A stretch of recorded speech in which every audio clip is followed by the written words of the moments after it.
Go. 4. What's up, guys? How y'all doing today? My name is John, and judging by the views on yesterday's video, the whole world is at RTX. Okay, that's what I'm getting. That's what I'm getting. Sadly, I'm not at RTX. I'd like to be, but I'm not. I'm still stuck here in Ireland. But anyway, I was thinking I might do something else today, considering for the next few most of my views are from America, so I was judging I might do something else while they're away. But you know, it's weird. I just wouldn't hinder you guys, because you guys are trying to get your ranks in competitive play, so it wouldn't hurt you guys. So today we're looking at Pharah, and Pharah is the one who rains justice from above. Like your man from Breaking Bad is the one who knocks, and she's the one who rains justice from above. So one thing about Pharah, you always want to try and be above people. Hence her kit, making her, she can fly, she can jump up and she can hover. So you want to be above people if you can, because it makes it much easier to hit rockets. So, your rockets do a lot of damage if they get a direct hit on someone. However, they don't always get a direct hit. And if you're firing, particularly if you're firing up at someone, like if they're up on a ledge, it can be near impossible to hit them. So it's always best to be above them and firing down. Because that means even if it hits the ground beside them, it'll still do some damage, because it'll still actually cause the blast. So always try and be ahead of them. And this game, we started off crushing, and then it all went to pot. It all went to hell in a handbasket real fast. So let's see. Her left click, her main attack, is her rocket launcher, what you see me using there. Her shift is her jump pack, her jump jets, I think it's called. Basically, you just launch yourself into the air like that. That's what it is. And then your shift, or right click, whichever you prefer to use, hovers. So you'll see the little meter there on the right. That goes down, basically it's how much you can hover. So her kit's very much about trying to be mobile and trying to be up, out of reach of most people. And try and, as she says, rain death from above. Well, rain justice from above, same thing. So yeah, her E finally is a concussion blast. So it knocks people back. It also knocks you back. Which is something to note. There are some tricky things you can do on maps to get around, like places you shouldn't be able to get around necessarily, using the concussion blast to knock yourself away. But we're not going to get into any of that here, okay? That's another day, okay? Settle the kettle. So her rockets do hurt you, so I wouldn't recommend being in tight areas, like small spaces, because her rockets will hurt you. Her concussion blast will not, but the rockets will, and they do a fair amount of damage if you hit them. So you'll see me doing some bad moves. You can see I'm hurting myself there at my own rockets. And here I was going to die, so I decided I'd just use my ult because I wanted to kill at least Torbjorn. So, bad play on my part. Didn't know there was a Widowmaker up there. But yeah, that is her ult. You'll see me using it again later on. That is her barrage, her rocket barrage. And basically it just fires a hell of a lot of rockets out from her, and just, you can direct them, and it's devastating. And I failed the hover there onto the ledge. But no one saw that, it's okay. So, yeah, her whole kit wants to be above people. And I kill myself here again because I shoot a doorway. So I kill myself again.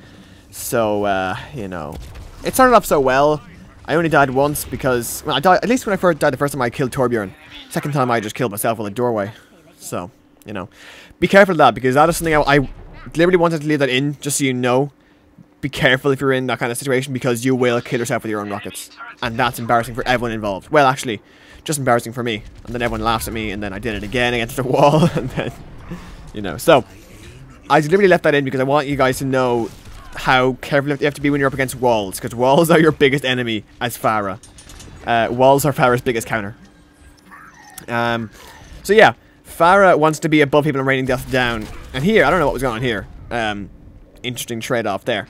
But, yeah. So, what you can do, for instance, if you're on, like, Lijiang Tower, or maps like that that have a ledge, you can use your concussion blast a bit sneakily, like Lucio, to kind of push people off the edge.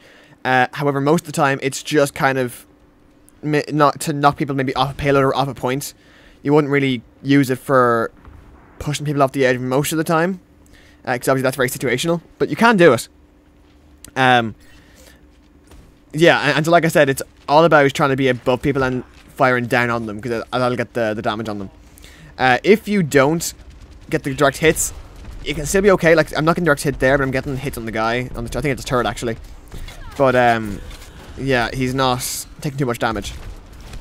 So, who is Pharah strong against? Pharah is strong against most low HP people. I'd say she's strong against people like Hanzo, particularly when you're flying up, because Hanzo finds it difficult to actually shoot you because his weapon's a projectile. So he can often find it hard to actually shoot you if you're up high. So you can easily just rain rockets down on him. She's strong against Widowmaker, kind of, but note that Widowmaker in, like most champions, in certain situations will wreck you. Like Widowmaker, if you say if I use my ult there, I'm totally stationary. There's nothing I can do about that. Widowmaker should be easily able to just pick me off with a headshot, you know. So she's kind of a bit. It's up in the air, that matchup. It's kind of up in the air. So she's strong against Junkrat because Junkrat can just not fire mines up that high. Because once again, like Hanzo, he's a projectile weapon, so he just can't do it. Strong against Doorbell. Strong against people like Roadhog, maybe, because Roadhog just is close range, and I don't think his hook will even get that high. Depending on how high up you are, his hook won't even go up that high and get you. So strong against Roadhog as well. Who else? I think that's kind of all she's strong against. Like I said, she's strong against most low HP champions, depending on what situation you're in. And like I said, Widowmaker is strong against her. I'd say someone like Bastion would be strong against her because she is very low HP. Like, she's not a tank, she is just someone who wants to be up out of the way. And considering Bastion can just fire so many bullets, I don't think she'd last long against Bastion. Torbjorn can always be annoying because turrets lock onto you. Yeah, I suppose, like, yeah, that's kind of the general gist of it. Like, you're strong against people that you outrange, but not against people that you don't outrange. So that's kind of it's like, the reason you want to go up in the air is trying to get out of range of people like Roadhog and Junkrat and people like that. And if you're hovering low, obviously Roadhog will be able to chain you, or Junkrat will be able to get some mines, or maybe use a concussion mine or something on you. So it's fairly situational, but generally people you can outrange you're typically strong against. And we see me doing here is I'm just kind of hovering above, and I go down behind the thing here a few times just because I don't want to actually get killed, but I want to be able to, because I can jump up so high, I can literally just jump over the wall, fire some bullets down, and then be out of range so that their turrets or stuff can't kill me. So that's a good thing to do. Yeah, I'd say go into a practice range with Pharah, because when she does damage, but it's all about actually getting the direct hits. Like I said, being above and firing down helps a bit, but not too much. So I'd say you might want to go into a practice arena with Pharah and just try and get some of those direct hits. So that's been the guide for Pharah. Hope you all enjoyed. Hope it's helped a bit. I got a bit lost in halfway through, not gonna lie, but hopefully it helped you out. If I forgot anything, you can let me know and I'll make a little update. So with all that said, if there's anyone you want to have done next, I'll put up a poll in the cards. You can vote for whoever you want to have done next in the guide. And if you like the video, leave a like down below. If you don't like the video, leave a dislike. I don't really mind. It's up to you. It's your prerogative. If you're new, subscribe and check out the playlist of videos down below in the description. That's been it, guys. Hope you all enjoyed, and I'll see you tomorrow. Bye-bye. Today we are here with everybody's favorite cowboy, maybe second only to Woody from Toy Story, but I mean, maybe Biff Tannen from Back to the Future, but he's a pretty good cowboy, being honest. He's pretty good. Pretty cool guy. So, today we're doing the guide for McCree. A lot of people like Genji because, he looks cool, he has a katana, he's like half robot, half man. People like him because of that, but there's a lot of finesse to playing Genji.